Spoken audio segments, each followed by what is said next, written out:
Hello!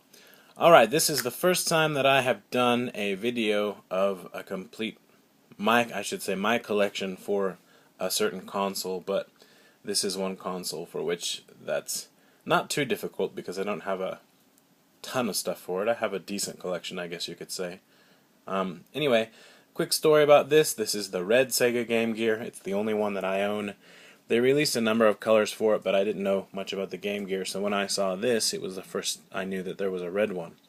And I found it in a game store, and it was only about $10, so I really lucked out on that. I guess there's not a lot of demand for it, maybe in Japan. I don't know, but having said that, I rarely see Game Gears when I go around to different stores. In fact, this is one of the few that I've seen, and it's easily in the best condition of any that I've seen, plus it's the only red one I've ever seen. So, $10, well spent, I think. Right, so this is it. This is the console. Just button 1, button 2, start, and a control pad. These things are known for eating through batteries. I use a AC adapter when I play it. So yeah, in fact, it's supposed to be 9 volts, but I've been using the 10 volt Super Famicom adapter, and it seems to be working fine. So, right, here it is. You hear? Right, so quickly I'll show you my boxed games. There aren't too many of those. And yeah, here we go. Ninku. And Sonic Drift. Looks a lot more fun than it actually is. I will say quickly, Sonic and Sega All-Stars for the modern or 7th generation consoles, awesome. Just like Mario Kart, so I mean some people might have a problem with that. I love Mario Kart, I don't care, the game is really good, and it's got a lot of Sega characters, so that's fun. Super Monaco GP.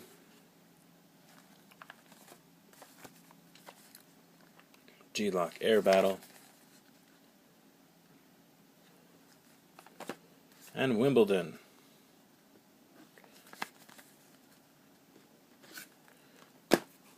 Okay, now going through a bunch of loose carts here as quickly as I can.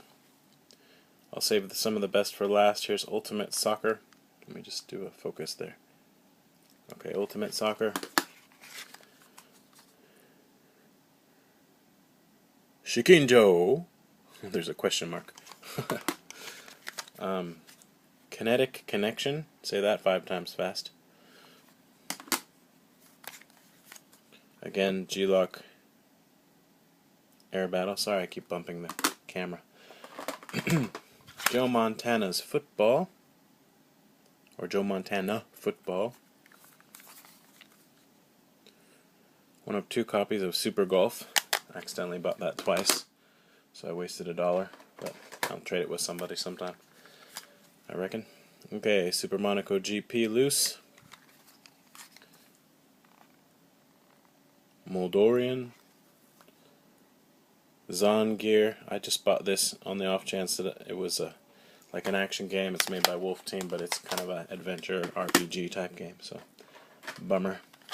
What else we got? Putt and Putter. Riddick Bowe Boxing. Another copy of Super Golf. Pro Yaku 91. Pro Baseball 91. Run out of places to put these down. They're going to start falling on the floor in a minute. Sorry. Woody Pop. J-League Pro Striker 94.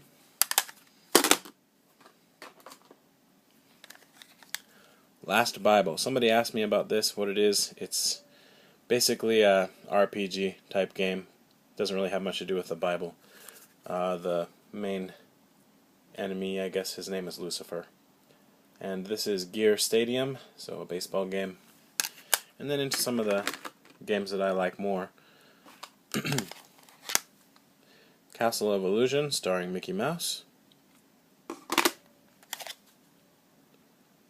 Dynamite Headdy, excellent game.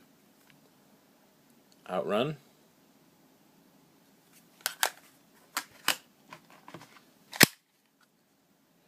Mortal Kombat 2. NBA Jam Tournament Edition.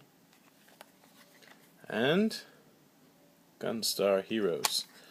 A lot of you may already know that a good number of the Game Gear games are kind of ports of Sega Master System games.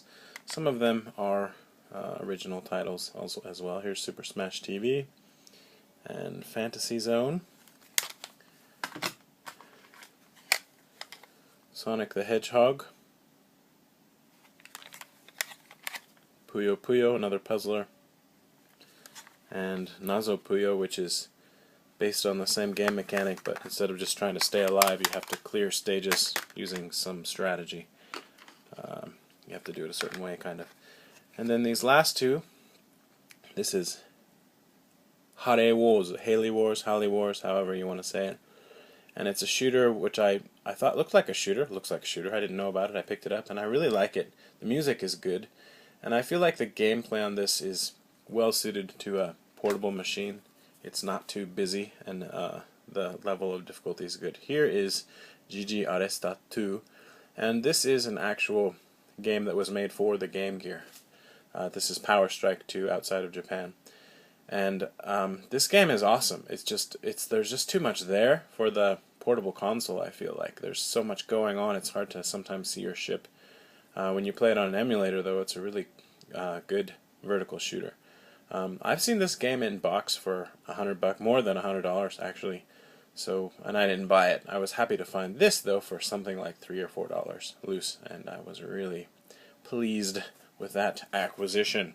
So that's it. That's my games for the Sega Game Gear. The other day I also managed to find this big window accessory.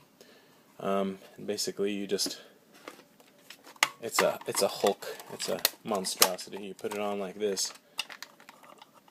I'm not gonna turn it on, but right, and it magnifies the screen, makes it a little easier to see, and it does work. I will say that I do like it, but it just looks like wow.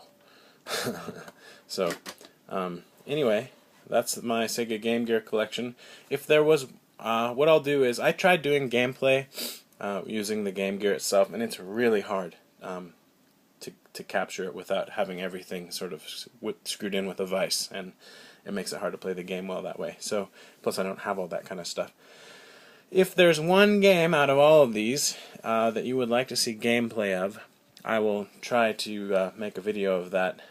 I'll say, I mean, I don't think many people are maybe that interested, but if you'd like to see gameplay of one particular game, whichever game gets the most votes, yeah, say that game, whichever one gets the most votes, I'll do gameplay of that. How's that? Thanks for watching, bye-bye.